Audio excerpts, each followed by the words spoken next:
Vamos a darle la bienvenida, como cada sábado, al doctor Gerber Cuba García, ¿no? Él es médico, especialista en políticas de salud pública y analista en temas políticos. Él es comentarista en el portal El Montonero. Qué gusto saludarlo, doctor Gerber Cuba, muy amable. ¿Cómo está usted? Muy buenos días y un saludo a través suyo a todos los peruanos.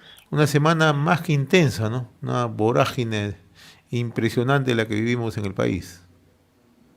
Sí, estamos en un proceso estratégico mayor eh, y como toda estrategia es el momento en que confluyen todas las fuerzas en un solo punto.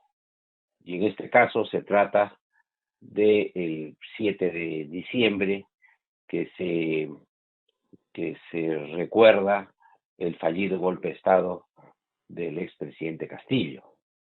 Y esto lleva como consecuencia que todas las fuerzas políticas castillistas y filocastillistas, incluyendo sus aliados progresistas que gobernaron en el primer año del expresidente Castillo, todos unan en sus esfuerzos por eh, poner en riesgo una vez más la democracia en el país.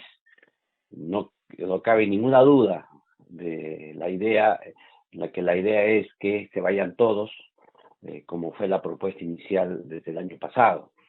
Ahora lo que se pretende es usar esta fecha, el 7 de diciembre, como la fecha del desenlace de estas acciones que se distribuyen en todos los poderes del Estado. Hay una afectación a la imagen de la presidenta Dina Boluarte, hay una afectación a la imagen del Congreso de la República, hay una afectación al tema del Tribunal Constitucional, hay una afectación también a la Junta Nacional de Justicia y a la propia Fiscalía de la Nación.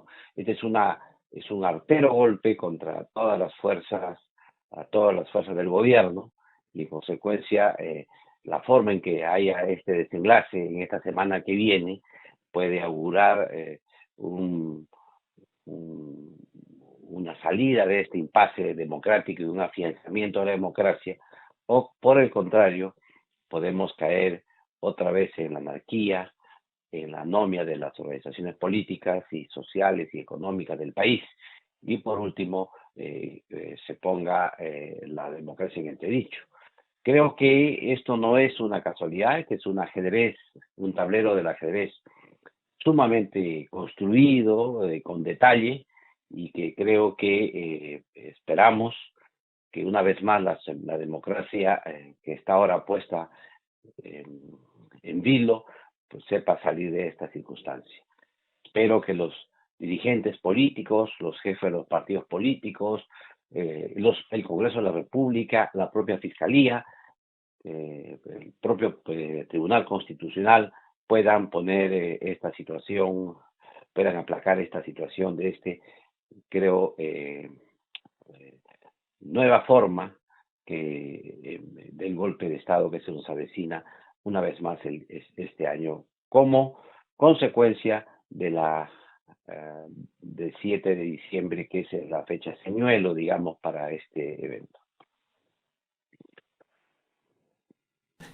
¿Ha sido conveniente dentro de toda esta situación que comenzó el primer día de la semana, todos estos destapes, estas denuncias que se están formulando contra esta investigación contra la fiscal de la Nación? ¿Fue conveniente que la fiscal de la Nación también diera a conocer que se está presentando, o se presentó, mejor dicho, una denuncia constitucional contra la presidenta Dina Boluarte, ex contra el actual presidente del Consejo de Ministros, ex ministro de Estado? ¿Ha sido conveniente dentro de toda esta confrontación abierta este tema? Lo que sucede es que cuando tienes un entramado de procesos en marcha, es como cuando tú has tendido toda una red para desencadenar un estallido o una explosión de dinamita, por ejemplo. Haces, tienes una serie de cordones ahí para que llevan a estallar. Es imposible que tú, al poner el primer fuego, no se, no se articule todo. Y eso es lo que ha ocurrido. Lo que ha ocurrido es que inmediatamente esta denuncia hecha por la fiscal Marita Berreto contra la fiscal de la Nación como cabecilla de una organización criminal, eso inmediatamente generó el detonante inverso, la destitución de la fiscal, y automáticamente eso genera todo lo demás que hemos visto ahora, que ya estaba planteado. Creo que ha sido, es oportuno lo que ha ocurrido, porque quizá la incubación de todo esto tenía, todavía faltaba y podía venir en días sucesivos, pero no nos olvidemos cuál fue el detonante. El primer punto detonante fue la denuncia de la señora fiscal Marita Barreto contra la fiscal de la Nación. Ese es donde empieza el detonante fundamental, porque el caso de los fiscales Vela, el fiscal Vela era un proceso que venía de atrás y era un proceso que ya tenía casi como culminación de esto el tema del fiscal Vela. Pero el detonante aquí es el domingo de la noche, con esta acusación que hace la fiscal Marita Barreto, que probablemente tenga causas también ligadas al mismo tema, pero que es el primer tema que es como un golpe a la conducción de la Fiscalía de la Nación. Y esto ha sido el detonante que ha abierto todo el abanico que vemos el día de hoy. Sin embargo, creo que esta semana que viene es una semana que está partida en dos, porque hay una primera fase que se va a trabajar normal, pero a partir del día 6, el 7, ya son feriados estatales, digamos, y esto va a generar que, de alguna manera, las cosas se apacigüen. Sin embargo, queda aquí la forma en que los altos funcionarios públicos, aquellos que encabezan los poderes públicos, puedan desarrollar hábilmente este proceso. Creo que la democracia está en jaque y la intervención de la Corte Internacional con esta intervención en el tema del indulto al presidente Fujimori presagia también una intervención desde el plano internacional en esta agenda interna que nos complica aún más la situación. Esto porque la cosa ha ido escalando más, incluso la propia presidenta de la República, ¿no?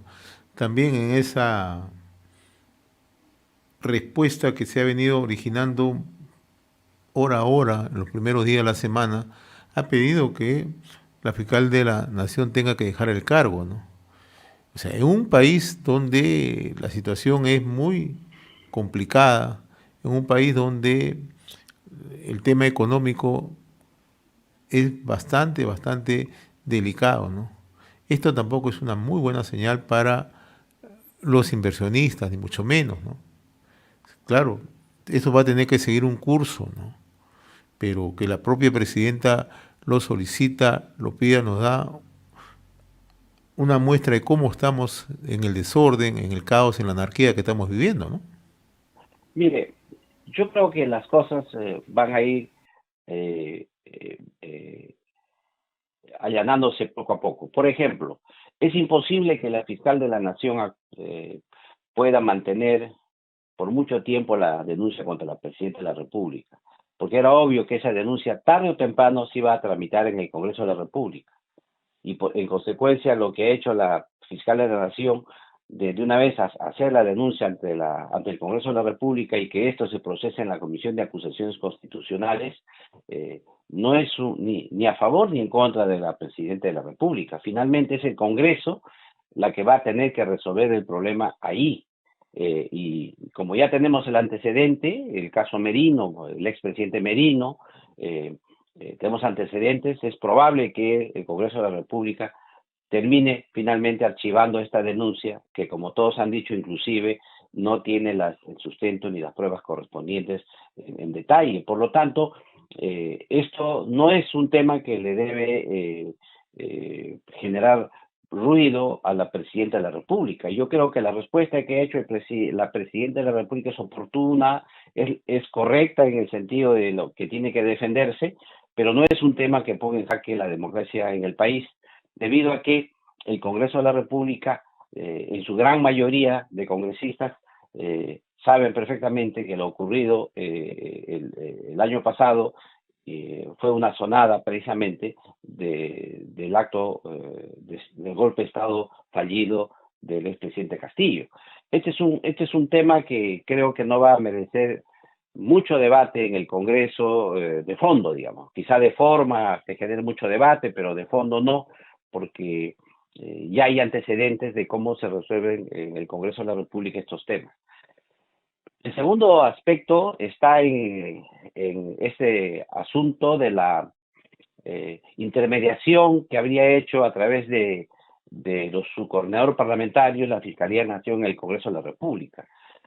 Todos los poderes del Estado tienen un coordinador parlamentario, un asesor de las altas autoridades que coordinan en el Congreso de la República las diversas áreas de interés que tiene el Poder Ejecutivo.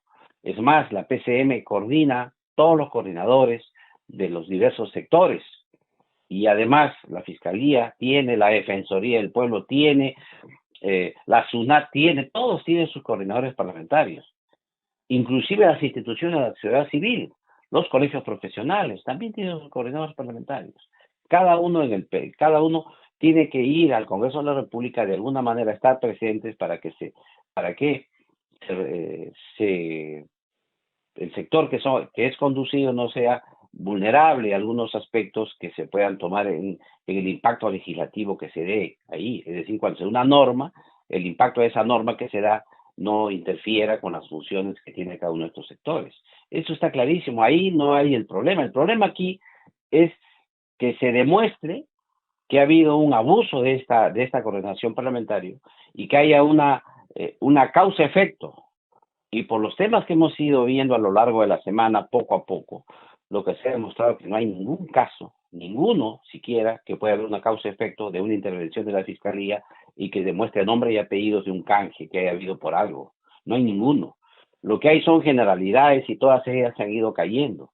En el caso, por ejemplo, de los 37 niños que se señala que habría habido un canje, eso partió, como ya se sabe ahora, de la propia oficina de la ex fiscal Marita Barreto, donde ella señala que no había lo suficientemente pruebas para poder exculparlos y lo que venía era la exculpación obvia. Entonces, eso es lo que tiene que haber investigación y yo creo que en ese tema la discusión mayor no es el hecho en sí, porque el hecho en sí seguirá la conducta legal que se tenga que hacer, sino es el impacto político que esto genera. Y el impacto político es un golpe artero contra la democracia. Es un intento de una vez de derrocar el régimen democrático del país y revivir aquello que pasó el año pasado con las consecuencias que se querían el año pasado, que era que se vayan todos. Y el otro tema que yo también lo conversaba con los invitados anteriores es que toda esta situación está generando todo un caos al interior del manejo económico en el país, ¿no? Y no le estamos tomando la atención, ¿no? Todas las consecuencias que esto deriva, ¿no? Por más que alguien trate de minimizarlas, ¿no? Pero no se puede minimizar, los hechos saltan a la vista. Ya somos un país que hemos perdido ese nivel de credibilidad, ese nivel de confianza, no somos atractivos para los inversionistas, ¿no?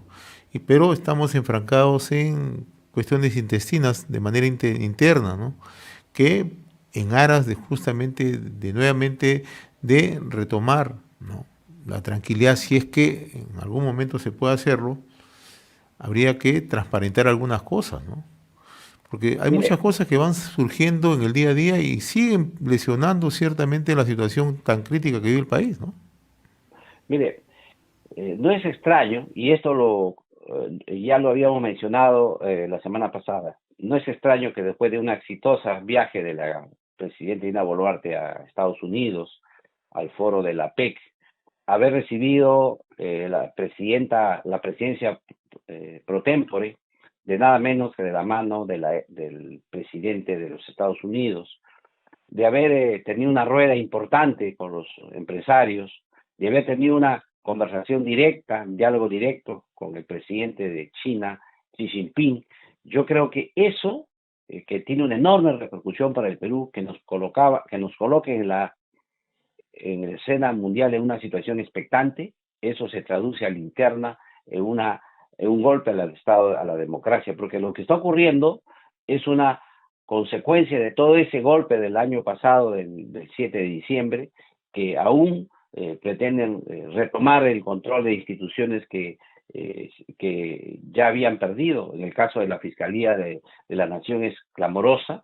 El caso de la Defensoría del Pueblo, que se ataca al defensor del pueblo como que haya sido una elección fraudulenta, producto de canjes, que ahora ya se ha demostrado con claridad que eso no ha ocurrido así, o que se pretenda mellar la legitimidad del Congreso de la República, que podrá ser impopular, pero no es ilegítimo. Todo eso lo que está haciendo es precisamente borrar con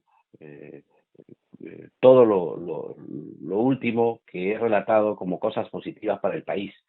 Por eso es que lo que tiene que ocurrir ahora es que las instituciones democráticas, desde la Defensoría del Pueblo, desde el Congreso de la República, desde el Tribunal Constitucional, desde la Fiscalía de la Nación, desde la Presidencia de la República, todos deberían cerrar filas en defensa del Estado de Derecho y yugular una vez más el intento de desestabilización del régimen democrático en el país.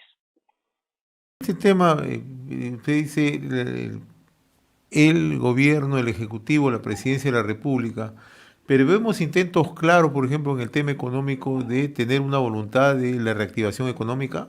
O sea, ¿usted ve alguna señal clarísima como la que vienen exigiendo a gritos los sectores empresariales, el propio, o sea, la propia ciudadanía? ¿Estamos viendo señales claras o simplemente son discursos, discursos y discursos? Yo señalo aquí, y lo reitero, que hay un mensaje claro desde la Presidencia de la República, incluso desde el Consejo de Ministros, pero hay una correa de transmisión rota hacia los niveles inferiores de los diversos sectores. Y esa correa de transmisión rota es que aún persisten en las direcciones generales, en los viceministerios, direcciones generales, direcciones ejecutivas, en los diversos ministerios de salud, funcionarios que no pueden ser removidos. ¿Por qué? Porque no hay a quien colocar en su lugar, porque tanto que la ley de idoneidad que dio el Congreso de la República les exige que tengan por lo menos 4 hasta 8 años de experiencia en cargos similares en el sector público, cosa que para cualquier funcionario que viene, digamos, del sector privado, sería imposible de cumplir. No solamente se exige que tengan grados y títulos, que eso está muy bien, que tengan experiencia, que eso está muy bien, pero que tengan experiencia en cargos similares en el sector público ya parece ser pues una denominación con nombre y apellido. Y esto hace que no puedan ser removidos los funcionarios que han entrado en los últimos 2 lustros al aparato estatal.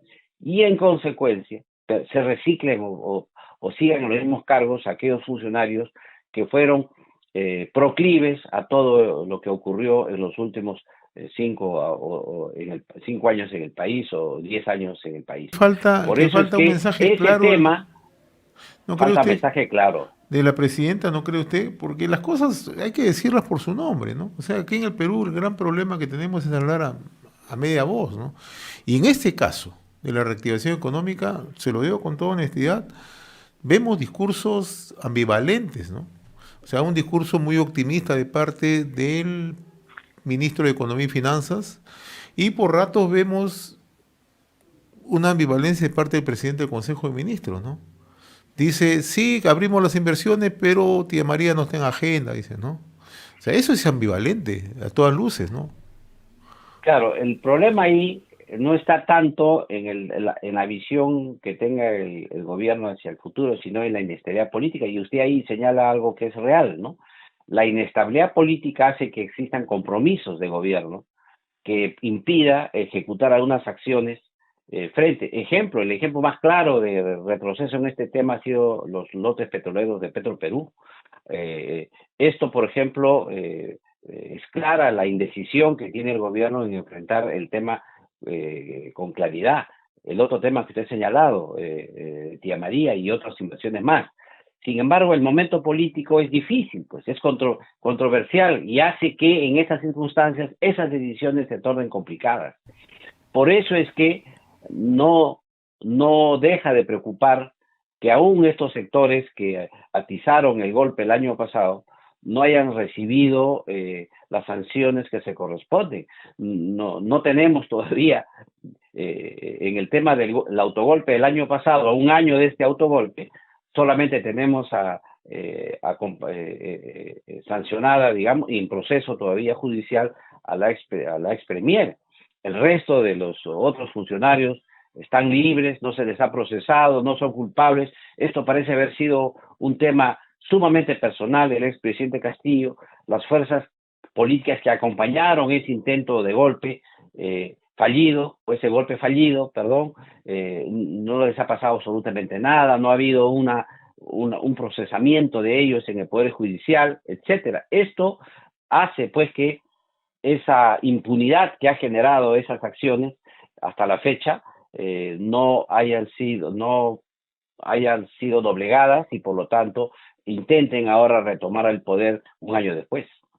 Muy bien, doctor Cuba. Antes de poner ya punto final, me gustaría que comente, usted ha escrito esta semana sobre el Día Mundial del SIDA y el Perú, ¿no? Sigue siendo uno de los mayores problemas para la salud pública mundial, el tema del VIH-Sida. Sí, el día 1 de diciembre es el Día Mundial de la lucha contra el VIH y el SIDA.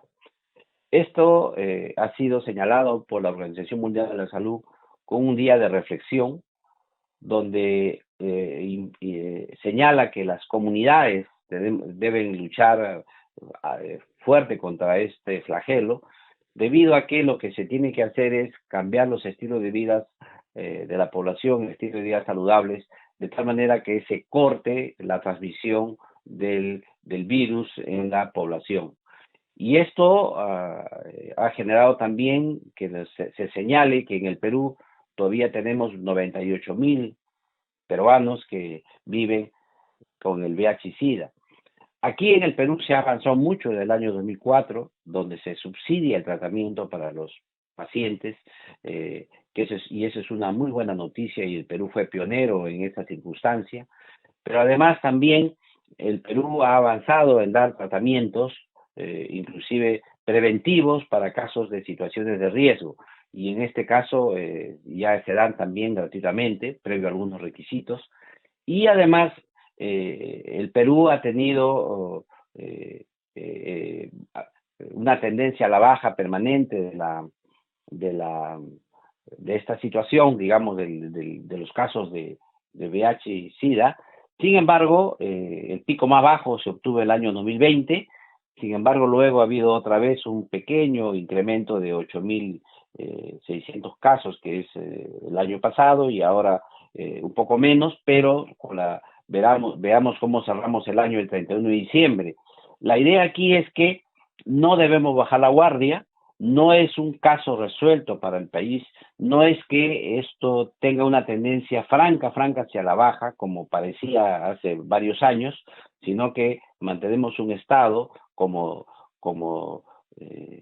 digamos, estable en las cifras, y eso no es conveniente. Lo conveniente sería que tengamos una tendencia hacia la baja, y esto implica reforzar las medidas preventivas, reforzar aquellas medidas que puedan mejorar la adhesión de los pacientes a los tratamientos, hacer además que estos tratamientos sean los últimos e innovadores, y por lo tanto se asegure también el suministro de medicamentos en todo el territorio nacional, que eso es un tema también complejo, que no es fácil. Y por otro lado, que existe una alerta grande en el tema de la resistencia que puede existir al tratamiento en algunos pacientes. Todo esto es posible solo si hacemos una gran alianza, como señala la Organización Mundial de la Salud, con las comunidades, con las poblaciones, porque finalmente son ellas las que pueden generar mecanismos de vigilancia social y de comportamiento social favorables en la lucha contra el virus del VIH-Sida.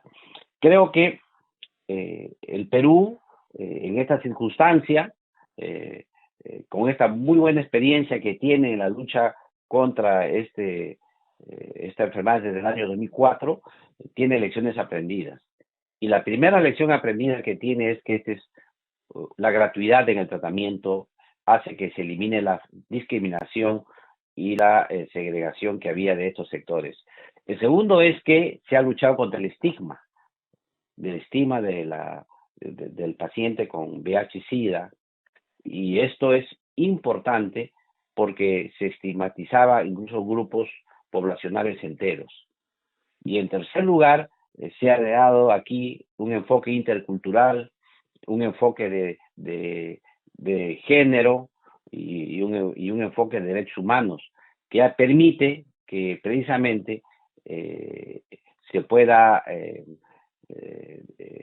dar mensajes en la diversidad que tiene nuestro país, que como todos sabemos tenemos 62 etnias distribuidas en el territorio nacional, cada una con sus propias costumbres, que hace que esta lucha contra esta enfermedad sea compleja, porque hay que matizar los mensajes según cada una de las culturas y etnias que tenemos en nuestro país. Todo esto son lecciones aprendidas que esperamos que se mantengan firmes en el tiempo para de una vez por todos eliminar el VIH-Sida de nuestro país. Lo cierto es que hoy día con los tratamientos que hay, con las tecnologías que hay, hoy día ya los pacientes pueden llegar a ser, a llevar muy buen estilo de vida y tener, no estar con el día a día contra la muerte, sino tener vidas saludables como cualquier otro ciudadano. Y esto gracias a los tratamientos y la innovación tecnológica, que es bueno que siempre sean actualizadas las guías que se tienen para este tratamiento con la finalidad de que tengamos la más alta innovación tecnológica y científica en nuestro país. Muy bien, doctor Federico Cubas. Como siempre, muy agradecido por la comunicación cada sábado a través de la semana en RCR, Red de Comunicación Regional. Muy amable, que tenga buen día, buen fin de semana. Muy agradecido una vez más. Gracias.